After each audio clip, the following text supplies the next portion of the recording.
নমস্কার বন্ধুরা, হেসেল বনলক্ষ্মীতে আপনাদের সকলকে স্বাগত। আজ আমি বানাবো আলুর লাচ্ছা পাঁপড় বা আলুর কাঠি পাঁপড়।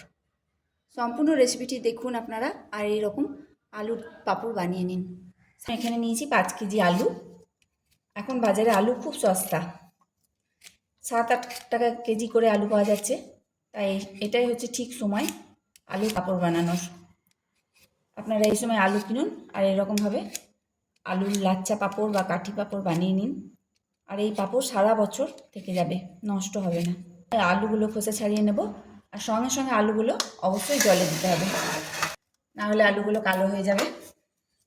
খোসা ছাড়িয়ে ছাড়িয়ে সঙ্গে সঙ্গে আলুগুলো যদি জলে দেওয়া হয় তাহলে আলুর পাঁপড় সাদা হবে। কাটার আগে আমি সমস্ত আলুর খোসা ছাড়িয়ে নেব।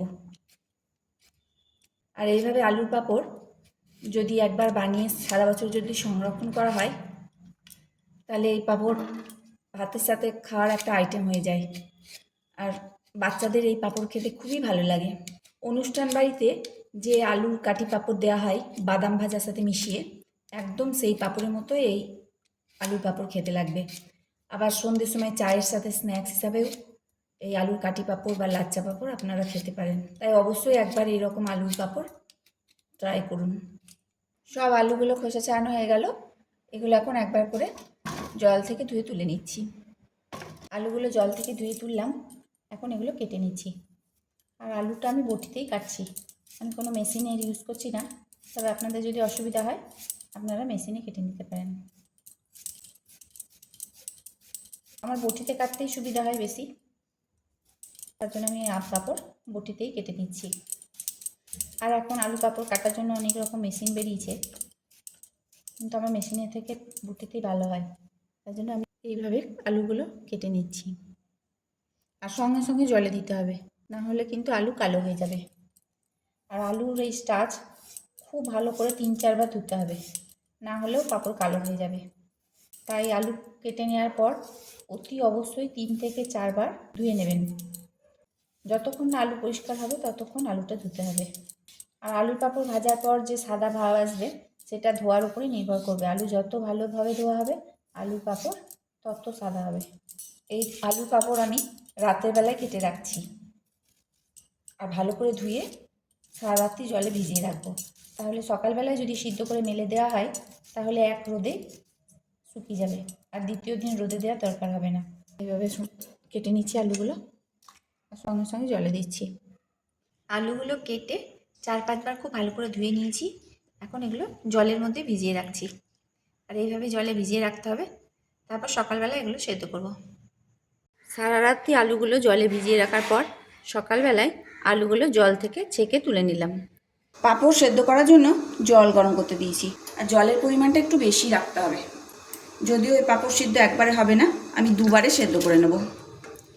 জলটা গরম হয়ে গেছে, এখন এর মধ্যে আমি আলুগুলো দিয়ে দিচ্ছি। জলটা এমন পরিমাণে দেবেন যাতে আলুগুলো ভিতরে ডুবে যায়। এখন সব আলুগুলো জলের ভিতরে ডুবিয়ে দিলাম। এই সময় গ্যাসের ফ্লেম হাই রাখতে হবে। আলুগুলো বেশি সিদ্ধ করা যাবে না, ফুটে উঠলেই সঙ্গে সঙ্গে ছেঁকে নিতে হবে, না হলে আলুগুলো গলে যেতে পারে। তাই অবশ্যই এদিকটা খেয়াল রাখতে হবে। আলুটা ফুটতে শুরু করেছে, একবার চেক করে নিতে হবে আলুটা সেদ্ধ হয়েছে কিনা। নরম হয়ে গেছে, আলুটা ফুটতে শুরু করেছে। এখন আলুটাকে ছেঁকে নিতে হবে। এখন গ্যাসটা বন্ধ করে দিচ্ছি। পাঁপড়ের জল ছাড়বো একটা ঝুড়িতে, প্লাস্টিকের ঝুড়ি নিয়েছি, আর এর মধ্যে জলটা ছেঁকে নিচ্ছি। ভেবেছিলাম সকালবেলায় রোদে দেবো পাঁপড়, এক রোদে শুকিয়ে যাবে, কিন্তু আজকে খুব মেঘ করেছে, যে কোনো সময় বৃষ্টি আসতে পারে, তাই পাঁপড় রোদে দেওয়া সম্ভব নয়। ঘরেই মেলে দেবো ফ্যানের হাওয়াতে, যদিও 2 দিন লাগবে শুকাতে, কিন্তু উপায় নাই, ঘরেই মেলতে হবে। আপনারা এরকম অবস্থা হলে ঘরেই শুকিয়ে নিতে পারেন। এখন সম্পূর্ণ জলটা ছেঁকে নিলাম। ঘরের মধ্যে একটা পরিষ্কার কাপড় মেলে দিয়েছি। এখন এই কাপড়ের মধ্যে আলুটা ঢেলে দিচ্ছি। আমি নিয়েছি একটা কাঁটা চামচ, আর কাঁটা চামচে এইভাবে মেলে দিচ্ছি, তাতে তাড়াতাড়ি মেলা হয়ে যাচ্ছে। আর আলুটা খুব গরম, হাত দেওয়া যাচ্ছে না। এখন খুব সুন্দর রোদ উঠেছে। যাই হোক, পাঁপড়গুলো আমি ঘরে ফ্যানের হাওয়া থেকে তুলে নিয়ে চলে এলাম, পাঁপড় শুদ্ধ নিয়ে চলে এলাম। এখন একটা প্যাকেট পেরে দিয়েছি, আর এর উপর পাঁপড়গুলো দিয়ে দিচ্ছি। পাঁপড়গুলো রোদে শুকিয়ে যাবে, তাড়াতাড়ি শুকাবে। আর প্যাকেটের চারিদিকে ইট দিয়ে দিয়েছি যাতে প্যাকেটগুলো উড়ে না যায়, আর এটা এক রোদেই শুকিয়ে যাবে। দেখুন বন্ধুরা, এক রোদে পাঁপড়গুলো কি সুন্দর শুকিয়ে ঝুরঝুরে হয়ে গেছে। আর এই রকমভাবে পাঁপড় বানিয়ে যদি রেখে দেওয়া যায় 1 বছর ধরে ঠিক থাকবে, একটুও নষ্ট হবে না। এখন আপনাদের একটু ভেজে দেখাই।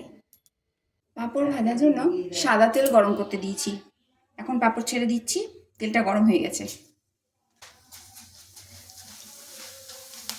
ভাতের সঙ্গে এরকম পাঁপড় ভেজে নেওয়া হয়, তাহলে ভাত খেতেও ভালো লাগে, আর বাচ্চা ছেলেরা খুব সহজেই খেয়ে নেবে। সবজি খেতে চায় না যখন, তখন একটু করে এরকম পাঁপড় ভেজেই দিতে পারেন।